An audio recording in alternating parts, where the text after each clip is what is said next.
سلام، رادیو سرور تقدیم می کند. کتاب 40 فکر سمی. نویسندگان دکتر آرنولد لازاروس و دکتر گیلفورد لازاروس و دکتر آلنفی.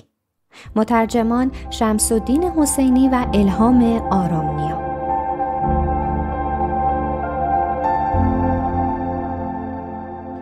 فکر سمی شماره 35. اشتباهاتت رو بپوشون، حفظ ظاهر مهمه. ویکتور مکانیک بازنشسته‌ای بود که نگرانیش برای دقیق و درست بودن فراسوی شغل موفقش رفته بود. اون متقاعد شده بود که هر کس نشون بده اشتباه کرده احمقه. برای اون اهمیتی نداشت که آیا خطا ناشی از اندازه‌گیری نادرسته یا از دیدگاه اشتباه، نتیجه‌گیری غلط یا عقیده نامعتبر. تکه کلامش این بود: نباید وحشت رو از دست بدی. البته انسان ها مثل ماشین نیستن. ویکتور گهگاهی سعی میکرد در موقعیت‌های اجتماعی به گونه‌ای عمل کنه که انگار حق با اونه، حتی وقتی میدونست اشتباه میکنه، و بدین طریق حفظ آبرو میکرد. اون متوجه نبود که اشخاص زیادی از اینکه اون بی جهت اظهار نظر میکنه، حتی رو موضوعاتی که اطلاعات کمی درباره اونها داشت، خوششون نمیومد و نمیتونست بفهمه که اون تأثیر و احترامش رو با این گونه رفتارها از دست میده. ما همه دوست داریم درست عمل کنیم. لذت انسانی خاصی وجود داره که از نتیجه گیری های درست ریشه میگیره. وقتی معلم میگه درست گفتی، دانش آموز احساس غرور و شادمانی میکنه و برعکس، عبارت غلط در امتحان مردود شدی چه بسا به ترس از اشتباه کردن و در نتیجه اشتباه بیشتر منجر میشه. بسیاری از ما میدونیم که در حیطه فعالیت‌های انسانی موارد کمی 100% درست یا غلطه. با این حال همه نظام‌های اجتماعی برای درست بودن در مدرسه، در کار، در سیاست یا در ورزش تقویت مثبت ارائه میدن. در نتیجه اشخاص زیادی با حالت دفاعی بزرگ میشن و اشتباهاتشون رو پنهان میکنن. گوردون کارورزی پزشکی بود که میبایست نمونه خون و ادرار 4 تا بیمار رو میگرفت. وقتی فراموش کرد که این نمونه ها رو از 4 تا بیمار بگیره، به جای اینکه اشتباهش رو بپذیره، گزارش‌های نادرست داد. یکی از پرستاران موضوع رو فهمید، به سرپزشکشون گزارش داد. گوردون از کار تو بیمارستان معلق موند و شورای پزشکی اخطار رسمی از تخلف اون دریافت کرد. اگه اون فقط اشتباهش رو میپذیرفت، تنها برای فراموشکاریش توبیخ میشد. عده دیگه از ترس اشتباه کردن به هیچ کاری دست نمیزنن تا مبادا اشتباه کنن. اونا عصبی و دفاعی میشن. جان فعالانه در بحث‌های کلاس شرکت می‌کرد، مقاله‌های خوبی تو کلاس‌های انگلیسی دبیرستان می‌نوشت.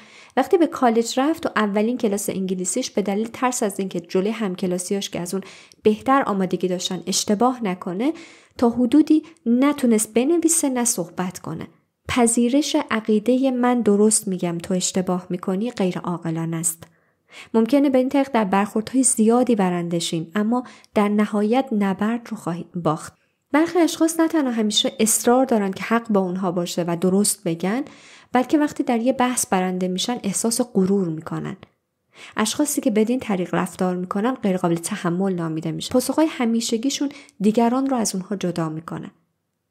این افراد درک نمیکنن که اشتباه کردن و پذیرش اون از درست بودن و لاف زدن درباره اون عاقلانه تره.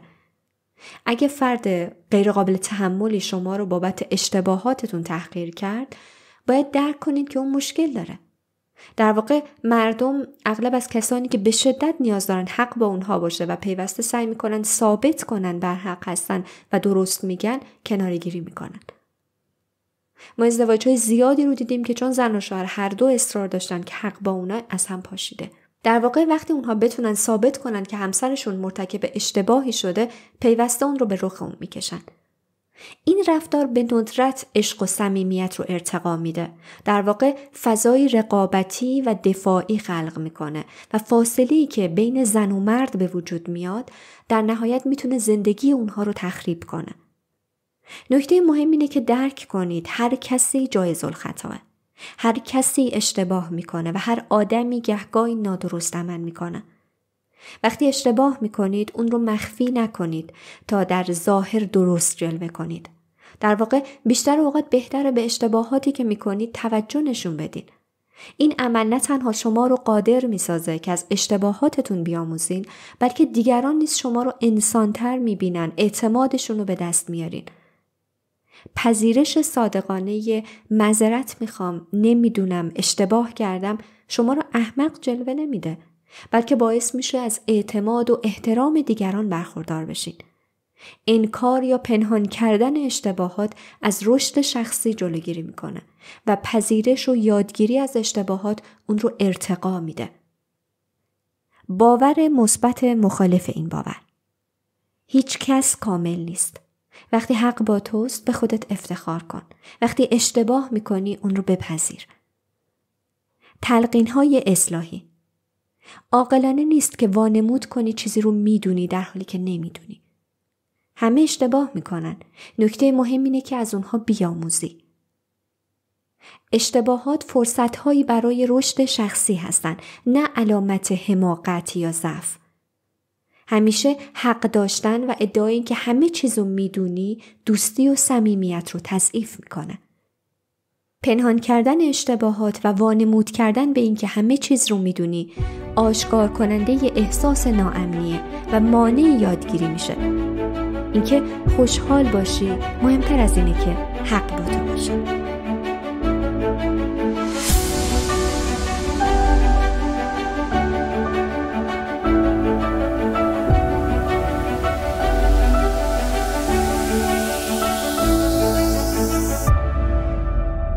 فکر سمی شماره 36: اگر از احساسات درونیت پیروی کنی اشتباه نخواهی کرد.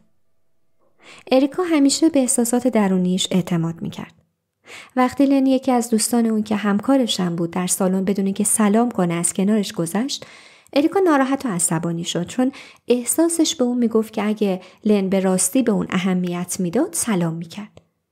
از این رو ته دلش میدونست که چه بسا لن از اون متنفره و علاقه‌ای به اون نداره. اون چیکار کرده بود که مستحق چنین رفتاری باشه؟ چرا لن با او این گونه رفتار کرده بود؟ چون اریکا به احساساتش اعتماد داشت، نتیجه گرفت که لن آدم بیشعوریه. تصمیم گرفت هیچ ارتباطی با اون نداشته باشه. کمی بعد در همون روز وقتی لن از اریکا دعوت میکنه که با هم نهار بخورن، اریکا به اون میگه که کس دیگه ای رو برای نهار خوردن با اون پیدا کنه و از لن دور میشه. انسان‌ها در بین همه موجودات زنده ظرفیت بالایی برای تفکر و استدلال منطقی دارند. با این حال اشخاص زیادی مثل اریکا وقتی با موقعیتی مبهم روبرو میشن، به جای استدلال و تعقل اغلب به واکنش‌های هیجانی و احساسات درونیشون اعتماد میکنن، در حالی که واکنش‌های درونی شما گهگاهی درست هستن. اغلب اینطوری نیست. وقتی در چنین شرایطی به احساساتتون اعتماد کنید، نتیجه اون تعارضات غیر ضروری، اشتباهات بی جهت و سوء تفاهمات خواهید بود. شما با فکرتون استدلال میکنید، نه با احساساتتون. بگذارین منطق شما بر واکنش‌های هیجانیتون مسلط باشه.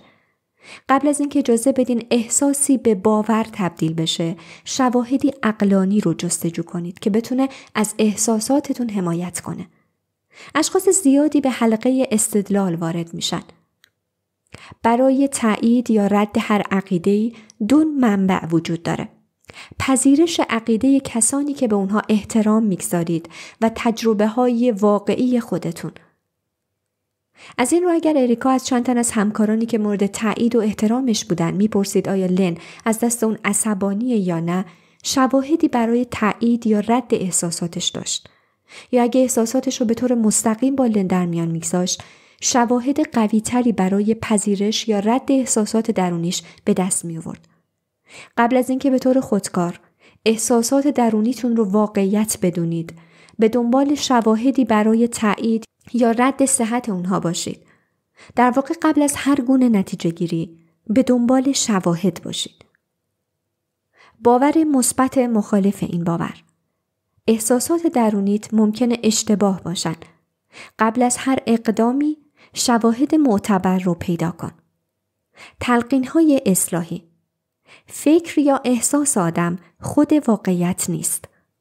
فقط چون درباره چیزی فکر میکنم یا بد جوران را احساس میکنم به طور خودکار بدین معنا نیست که اون درسته. در جستجوی واقعیت بودن بهتر از تصمیم گیری سریعه. تلاش کن استدلال عقلانی بر واکنش‌های هیجانی مسلط باشه. ما تا حدودی میتونیم به واکنش‌های درونیمون اعتماد کنیم، اما بهتر واقعیت رو 2 بار بررسی کنیم. عاقلانه نیست تصمیمات مهم رو تنها بر اساس احساسات درونی بگیریم.